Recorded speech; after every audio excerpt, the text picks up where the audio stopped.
volatility we saw in the first part of the year really shook confidence a little bit and slowed down capital markets activity for sure. Very little equity issuance through the first quarter. IPO activity almost non-existent in the first quarter. And definitely if you're a CEO or a board and you're looking at an environment where there's market volatility and there's uncertainty, you slow down with respect to thinking about doing something that's transformative or to some degree moving you out on the risk curve. So a stabilization of that is certainly necessary and some time to see activity levels pick back up. And what are your clients telling you? How long do they plan to hang back and wait to see if the stable environment persists? Well, I think I'd phrase it a little bit differently. I think most CEOs in this environment have a target list that they're actively looking at, working at, and thinking about. And the reason for that is if you think about the overall environment, growth is slow.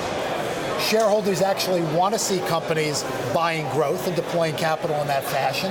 And so people are out there looking for those opportunities.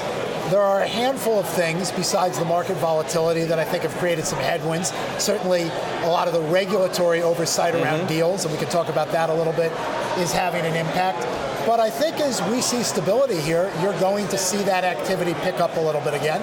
Maybe not to the degree that we saw in the second half of last year.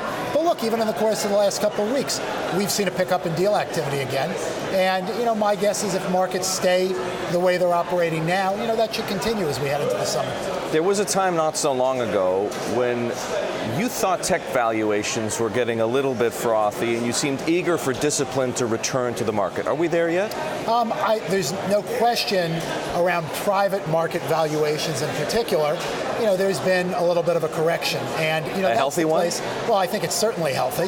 That's a place where I think that really valuations seem to be running a little bit fast. And if you think about that, people were willing to give people capital with a focus only on growth, not really with an expectation as to how much capital, and ultimately when you could get a return on that capital. And that discipline, I think, is healthy and really productive.